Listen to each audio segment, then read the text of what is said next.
মহাশ্মশানের শ্যামাদাস বাউলই হলো ফুলকির বাবা, সেটা এবার ফুলকি জানতে পারলো। হ্যাঁ বন্ধুরা, এমনটা হতে চলেছে আজকের পর্বে। বিস্তারিত জানতে ভিডিওটিতে লাইক দিয়ে চ্যানেলটিকে সাবস্ক্রাইব করে পুরো ভিডিওটি তোমরা দেখতে থাকো। গল্পের শুরুতে আমরা দেখতে পারবো ফুলকি চয়ন দাসকে বলতে লাগলো, আচ্ছা বাবা একটা কথা বলুন তো, উনি কবে আসবেন, কোথায় ওনার দেখা পাবো? তখন বলতে লাগলো, আমাদের এখানে নিত্যগ্রামের মহাশ্মশান আছে, ওইখানে অমাবস্যার দিন সমস্ত সাধু সন্ন্যাসীরা আসে।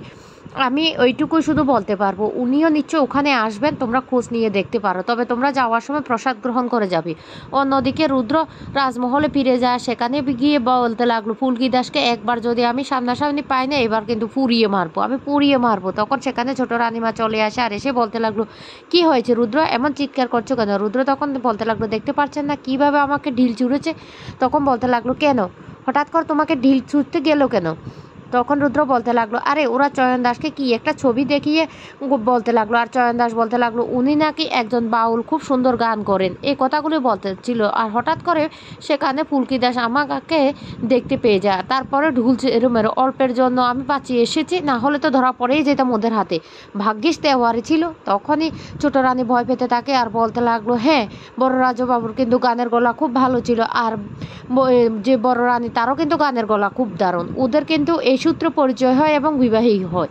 এই কথা শুনে তখন রুদ্র অবাক হয়ে যায়, তারপর বলতে লাগলো, কোনো কারণে আমি বড় রাজাবাবুকে এই রাজমহলে ফিরে আসতে দেবই না।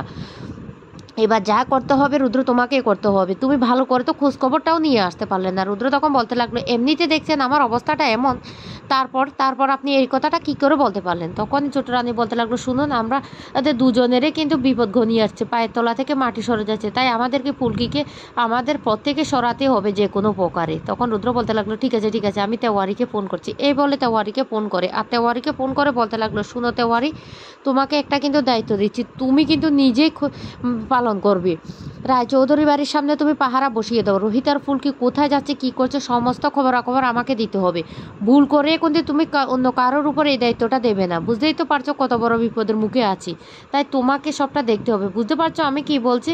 তেওয়ার তখন বলতে লাগলো, দাদা একদম আপনি চিন্তা করবেন না, আমার উপর বিশ্বাস রাখুন, সব ঠিক হয়ে যাবে। এই বলে ফোনটা কেটে দিলে তখনই এই ছোট রানী বলতে লাগলো, আরে ওই লোকটা কেমন বিশ্বাসযোগ্য? তখন বলতে লাগলো, আরে ওই তেওয়ারিকে না চোখ বন্ধ করে বিশ্বাস করা যায়, ওর ভরসায় তো আমি এতদিন পর্যন্ত বেঁচে আছি, না হলে তো কবে আমার অনেক কিছু হয়ে যেত। আপনি সামনে তো কথা বলেছি, আপনি শুনতে পাননি?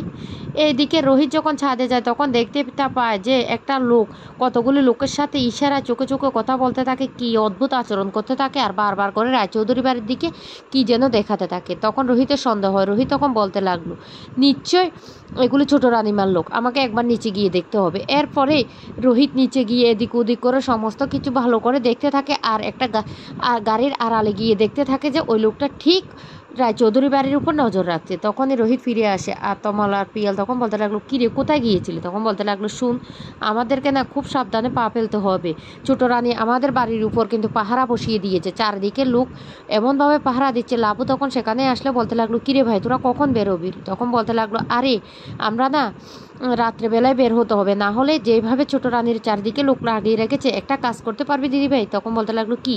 তখন বলতে লাগলো, তোর পার্টির যে কোনো দুজনকে আমাদের বাড়িতে আসতে বল, একজন লম্বা চৌড়া আমার মতো আর একজন ফুলকির মতো বেটে। তখনই লাবু বলতে লাগলো, কি করবি ভাই কি করবি? রোহিত তখন বলতে লাগলো, কি করব সেটা পরে বলবো, আগে বল না, তাড়াতাড়ি বল। আর লাবু তখন বলতে লাগলো, শুন ভাই, একে তো অমাবস্যার দিন, আরও ফুলকি সুন্দরী কম বয়সী মেয়ে, ওকে শ্মশানে নিয়ে যাবি? তখন বলতে লাগলো, চিন্তা করিস না তো। তমাল তখন বলতে লাগলো, আরে আমাদের ফুলকি দাস একজন বক্সার, সে ঘুষি দিয়ে সবাইকে মেরে ফেলতে পারে।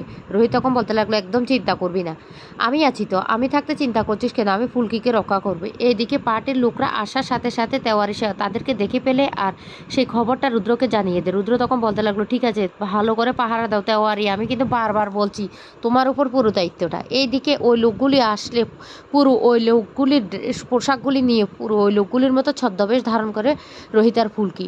তারপরে বলতে লাগলো, ঠিক আছে তাহলে আমরা এবার বেরোচ্ছি। এই বলে ফুলকি আর রোহিত বের হয়ে যায়, কিন্তু তেওয়ারি ভেবেছিল ওই পার্টির লোকগুলি এখান থেকে চলে যাচ্ছে, তাই ওদেরকে আর ফলো করেনি। এদিকে রোহিত আর ফুলকি সেই মহাশ্মশানের ওখানে চলে যায়।